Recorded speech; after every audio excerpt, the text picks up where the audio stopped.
Olá, nono ano, bom dia, sejam todos bem-vindos a mais uma aula de gênero. E hoje nós vamos dar continuidade à nossa leitura do nosso paradidático, né? A carta monte. Nós vamos começar onde diz assim, uns braços. Aí diz assim, Inácio sentiu um leve temor ouvindo os gritos do solicitador. Recebeu o prato que lhes apresentava e começou a comer. Debaixo de um monte de nomes, malandro, cabeça de vento, estúpido, maluco.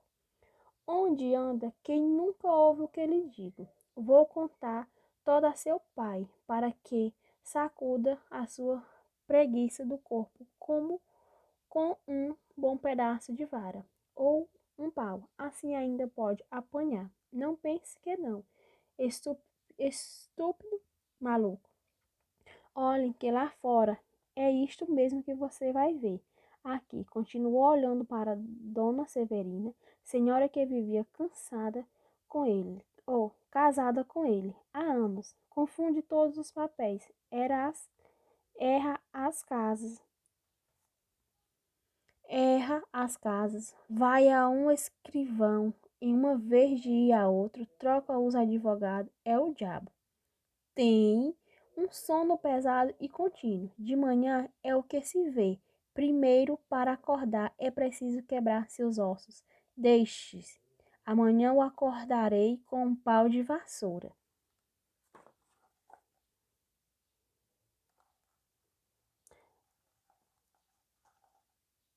Dona Severina tocou no seu pé como se estivesse pedindo que acabasse. Borges botou para fora ainda alguns insultos e ficou em paz com Deus e os homens. Não digo que ficou em paz com os meninos, porque o nosso Inácio era o proprietariamente menino. Tinha 15 anos feitos e bem feitos. Nada na cabeça, mais bela, olhos de rapaz que sonha, que adivinha, que pergunta, que serve, que quer saber e não acaba de saber nada. Tudo isso colocado sobre um corpo gracioso, ainda que mal vestido. O pai é barbeiro na cidade nova e o pôs de agente escrevente, ou que quer que fosse, de solicitador. Borges com a esperança de vê-lo no tribunal, porque lhe parecia que os procuradores de causas ganhavam muito isso e passava a Rua da Lapa em 1870. Durante alguns minutos não se ouviu mais que bater dos talheres e o ruído das mastigações. Borges entupia-se de alfaces e carne. Pausava a frase com um golpe de vinho e continuava logo calado. Inácio ia comendo devagarinho, não ousando levantar os olhos do prato, nem para colocá-los onde estavam no momento em que o terrível Borges o tratou mal. A verdade é que seria agora muito arriscado nunca eles pôr os olhos nos braços de Dona Severina, que não se esquecesse de si e de tudo. Também a culpa era de Dona Severina, por trazê-los assim nos constantemente. Usava mangas curtas em todos os vestidos de casa, meio palmo abaixo do ombro. Dali em diante seus braços ficavam à mostra. Na verdade, eram belos e cheios em harmonia com a dona, o que era mais grossa que fina, que perdiam a cor nem a maciez por viver ao ar, mas é justo explicar que ela não os trazia assim por exibição, e sim porque já gostara todos os vestidos de mangas compridas. De pé era muito vistosa, andando havia a mesa, onde, além dos braços, mal poderia olhar seus bustos. Não se pode dizer que era bonita, mas também não era feia. nenhum efeito, o próprio penteado era muito simples. Alisou com um pente de tartaruga que a mãe lhe deixou. No pescoço, um lenço escuro. Nas orelhas, nada. Tudo isso com 27 anos, floridos e sólidos. Acabara de jantar. Borges, quando veio o café, tirou 4 charutos da carteira, comparou-os, apertou-os entre os dedos, escolheu um e guardou o restante. Aceso o charuto, apoiou os cotovelos na mesa e falou: Dona Severina, de 30.000 coisas que não interessavam nada ao nosso Inácio, mas enquanto falava, não o tratava mal, e ele podia imaginar à vontade. Inácio demorou o café o mais que pôde. Entre um e outro gole, alisava a toalha, arrancava dos dedos pedacinhos de peles imaginários que passavam os olhos pelos quadros da sala de jantar, que eram 2. Um São Pedro e São João, registros trazidos de festas emolduradas em casa. Também que disfarçasse com São João, cuja cabeça moça alegria as imagens católicas, mas com o rígido São Pedro era demais. A única defesa do moço Inácio é que ele não via nem em outro, passava os olhos por ali, como por nada, via só os braços de Dona Severina, o porquê olhava para eles escondido, ou porque andava com eles impressos na memória. Homem, você não acaba mais? Berrou de repente o solicitador. Não havia remédio. Inácio bebeu a última gota, já fria, e retirou-se, como de costume, para o seu quarto, nos fundos da casa. Entretanto, fez um gesto de zanga e desespero, e foi depois de encostar-se a uma das 2 janelas que davam para o mar.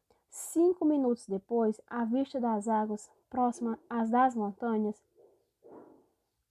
ao longe lhe devolvia o sentimento confuso, vago, inquieto, que lhe dói e fazia bem, alguma coisa que deve sentir a planta. Quando desabrochada a primeira flor, tinha vontade de ir embora e de ficar.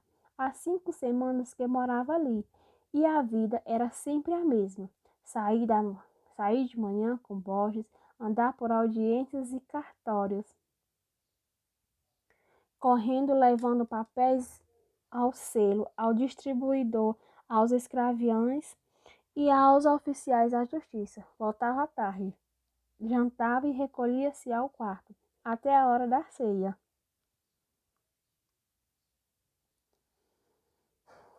Ceava e ia dormir. Borges não lhe dava intimidade na família, que era formada apenas de Dona Severina, nem Inácio havia mais de 3 vezes por dia, durante as refeições. 5 semanas de solidão, de trabalho sem gosto, longe da mãe e das irmãs. 5 semanas de silêncio, porque ele só falava uma ou outra vez na rua. Em casa, nada. Deixa estar, pensou ele um dia. Fujo daqui e não volto mais. Não foi sentir-se agarrado e acorrentado pelos braços de Dona Severina. Nunca tinha visto outros tão bonitos e tão frescos. A educação que tivera não lhe permitia encará-los logo abertamente. Parece até que no começo afastava os olhos, vexado. Encarou-os pouco a pouco, ao ver que eles não tinham outras mangas, e assim descobrindo, observando e amando. No final de 3 semanas, eles eram moralmente falados, as suas tendas de repouso. Aguentava toda a sua trabalheira de fora, toda a melancolia da solidão e do silêncio, toda a grosseria do patrão, pelo único pagamento de ver 3 vezes por dia o formoso par de braços. Naquele dia, enquanto a noite ia caindo, Inácio estirava-se na rede. Não tinha ali outra cama. Dona Severina, na sala da frente, recapitulando o episódio do jantar, e pela primeira vez desconfiou. de alguma coisa. Rejeitou a ideia. Logo, uma criança, mas há ideias que são a da família das moscas teimosas. Por mais que a gente as empate, elas voltam e pousam. Criança tinha 15 anos e ela alertou que entre o nariz e a boca do rapaz havia um princípio de rascunho de bigode, porque admirar-se se começasse a amá-la. E ela não era bonita. E ela não era bonita. Esta outra ideia não foi rejeitada, mas afagada e beijada. E lembrou então os modos dele, os esquecimento da distração e mais ainda um incidente e mais outro, tudo era sintomas e concluiu que sim. Que você tem? Disse-lhe solicitador, estirado no sofá, afinal alguns minutos de pausa. Não tenho nada. Nada? Parece que aqui em casa anda tudo dormindo. Deixe de estar, que eu sei de bom remédio para tirar sono dos dorminhocos. E continuou, no mesmo tom zangado, fuzilando ameaças, mas realmente incapaz de cumprir, pois era antes grosseiro que mau. Dona Severina interrompia-o, afirmando que não era o engano, não estava dormindo, estava pensando na comadre Fortunata. Não a visitava desde o Natal, porque não iriam lá uma daquelas noites. Respondia que andava cansado, trabalhava com um escravo, não estava para visitas de conversas fiadas e desmoralizou a comadre, desmoralizou o compadre, desmoralizou o afilhado que não ia ao colégio com 10 anos. Ele, Borges, com 10 anos, já sabia ler, escrever e contar não muito bem, é o certo, mas sabia. 10 anos, com certeza, teria um bonito fim, vadio e as fardas nas costas. A tarimpa é que viria ensiná-lo. Dona Severina acalmava-o com desculpas, a pobreza da comadre, a falta de sorte do compadre e fazia carinho nele, com cuidado que eles podiam irritá-los, mas a noite caíra completamente. Ela ouviu clique do lampião do gás da rua, que acabavam de acender, e viu o clarão deles na janela da casa da frente. Borges,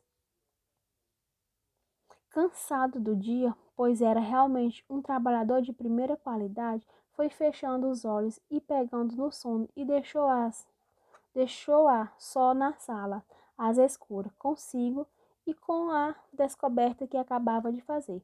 Tudo parecia dizer à dama que a verdade, mas essa verdade, passado susto, trouxe-lhe uma complicação moral que ela só conheceu pelos efeitos não achados de maneira de perceber o que era. Não podia entender-se, nem equilibrar-se. Chegou a pensar em dizer tudo ao solicitador, e ele que mandasse embora o pirralho.